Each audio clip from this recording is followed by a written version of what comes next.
بسم اللہ الرحمن الرحیم۔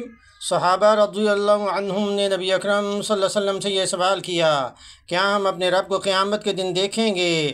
آپ صلی اللہ علیہ وسلم نے جواب دیا، کیا تمہیں 14ویں رات کے چاند کے دیکھنے میں جبکہ اس کے قریب کہیں بادل بھی نہ ہو شک ہوتا ہے؟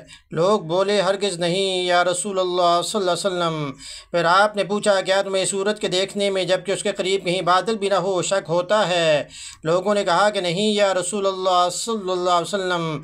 پھر آپ نے فرمایا کہ اللہ رب العزت کو تم اس طرح دیکھو گے، لوگ قیامت کے دن جمع کیے جائیں گے، پھر اللہ تعالیٰ فرمائے گا کہ جو جسے پوچھتا تھا وہ اس کے ساتھ ہو جائے۔ چنانچہ بہت سے لوگ سورج کے پیچھے ہو لیں گے، بہت سے چاند کے اور بہت سے بتوں کے ساتھ ہو جائیں گے۔ یہ امت باقی رہ جائے گی، اس میں منافقین بھی ہوں گے۔ پھر اللہ تعالیٰ ایک نئی صورت میں آئے گا اور ان سے کہے گا کہ میں تمہارا رب ہوں۔ وہ منافقین کہیں گے، ہم یہیں اپنے رب کے آنے تک کھڑے رہیں گے، جب ہمارا رب آئے گا تو ہم اسے پہچان لیں گے۔ پھر اللہ تعالیٰ ان کے پاس ایسی صورت میں جسے وہ پہچان لیں گے آئیں گے اور فرمائیں گے کہ میں تمہارا رب ہوں۔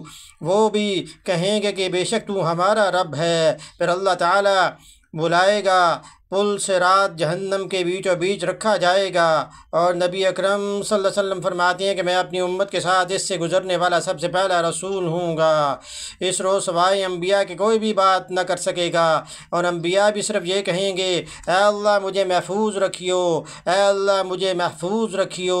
اور جہنم میں سعدان کے کانٹوں کی طرح آنکس ہوں گے۔ سعدان کے کانٹے تو تم نے دیکھے ہوں گے۔ صحابہ رضی اللہ عنہم نے عرض کیا کہ ہاں، آپ صلی اللہ علیہ وسلم نے فرمایا تو وہ سعدان کے کانٹوں کی طرح ہوں گے، البتہ ان کے طول عرض کو سوائے اللہ تعالیٰ کے کوئی نہیں جانتا۔ یہ آنکس لوگوں کو ان کے اعمال کے مطابق کھینچ لیں گے۔ بہت سے لوگ اپنے عمل کی وجہ سے ہلاک ہوں گے، بہت سے ٹکڑے ٹکڑے ہو جائیں گے، پھر ان کو نجات ہوگی۔ جہنمیوں میں سے اللہ تعالیٰ جس پر رحم فرمانا چاہے گا تو ملائکہ کو حکم دے گا کہ جو خالص اللہ تعالیٰ کی عبادت کرتے تھے انہیں باہر نکالو۔ چنانچہ ان کو وہ باہر نکالیں گے اور مواحد کو سجدے کے آثار سے پہچانیں گے۔ اللہ تعالیٰ نے جہنم پر سجدے کے نشانات کا جلانا حرام کر دیا ہے، چنانچہ یہ سب جہنم سے نکالے جائیں گے تو اثر سجدہ کے سبب ان کے جسم میں تمام ہی حصوں کو آگ جلا چکی ہوگی۔ جب جہنم سے باہر ہوں گے تو بالکل جل چکے ہوں گے، اس لیے ان پر آب حیات ڈالا جائے گا، جس سے وہ اس طرح ابھر آئیں گے جیسے سیلاب کے کوڑے کرکٹ پر سیلاب کے تھمنے کے بعد سبزہ ابھر آتا ہے۔ پھر اللہ تعالیٰ بندوں کے حساب سے فارغ ہو جائے گا، لیکن ایک شخص جنت اور دوزخ کے درمیان اب بھی باقی رہ جائے گا۔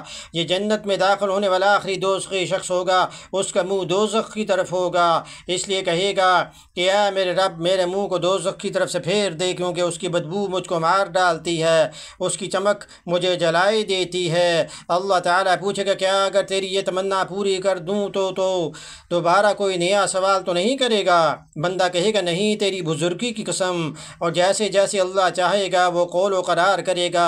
آخر اللہ تعالیٰ جہنم کی طرف سے اس کا منہ پھیر دیں گے۔ جب وہ جنت کی طرف منہ کرے گا تو اس کی شادابی نظروں کے سامنے آئے گی، تو اللہ نے جتنی دیر چاہا وہ چپ رہے گا، لیکن پھر بول پڑے گا، اے اللہ مجھے جنت کے دروازے کے قریب پہنچا دے۔ اللہ تعالیٰ پوچھے گا، کیا تو نے عہد نہیں باندھا تھا کہ اس ایک سوال کے سوا اور کوئی سوال نہیں کرے گا؟ بندہ کہے گا، میرے رب مجھے تیری مخلوق میں سب سے زیادہ بد نصیب نہ ہونا چاہیے۔ اللہ رب العزت فرمائے گا کہ پھر کیا ضمانت ہے کہ اگر تیری یہ تمنا پوری کر دی جائے تو دوسرا کوئی سوال نہیں کرے گا؟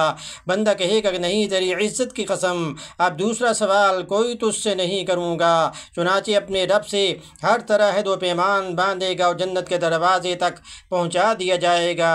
دروازے پر پہنچ کر جب جنت کی تازگی مسرتوں کو دیکھے گا تو جب تک اللہ تعالیٰ جائے گا وہ بندہ چپ رہے گا، لیکن آخر بول پڑے گا، اے اللہ مجھے جنت کے اندر پہنچا دے۔ اللہ تعالیٰ فرمائے گا، افسوس ہے ابن آدم، تو ایسا دغا باز کیوں بن گیا؟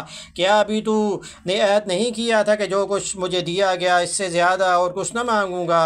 بندہ کہے گا، اے رب مجھے اپنی سب سے زیادہ بد نصیب مخلوق نہ بنا۔ اللہ تعالیٰ ہنس پڑیں گے اور اسے جنت میں داخل کرنے کی اجازت فرما دیں گے۔ پھر فرمائے گا، مانگ، کیا مانگتا ہے، تیری کیا تمنا ہے؟ چنانچہ وہ اپنی تمنائیں اللہ تعالیٰ کے سامنے رکھے گا، اور جب تمام تمنائیں ختم ہو جائیں گی تو اللہ تعالیٰ فرمائے گا کہ فلاں چیز اور مانگو، فلاں چیز کا مزید سوال کرو، خود اللہ تعالیٰ ہی یاد دہانی کرائیں گے۔ جب وہ تمام تمنائیں پوری ہو جائیں گی تو اللہ پاک فرمائیں گے کہ تمہیں یہ سب اور اتنی ہی اور دی گئیں۔ اور اسی طرح حدیث میں آیا کہ نبی اکرم صلی اللہ علیہ وسلم نے فرمایا کہ یہ اور اس سے 10 گنا اور زیادہ تمہیں دی گئیں۔ اس پر ابو ہریرہ رضی اللہ عنہ نے فرمایا کہ نبی اکرم صلی اللہ علیہ وسلم کی یہی بات صرف مجھے یاد ہے کہ تمہیں یہ تمنائیں اور اتنی ہی اور دی گئیں، لیکن ابو سعید رضی اللہ عنہ نے فرمایا کہ میں نے آپ کو یہ کہتے سنا تھا کہ یہ اور اس کی 10 گنا تمنائیں تجھ کو اور دی گئیں۔ سبحان اللہ۔ اللہ پاک ہمیں بھی جنت کے لیے کوشش کرنے کی توفیق عطا فرمائیں۔ اللہ پاک ہمیں جنت الفردوس نصیب فرمائیں۔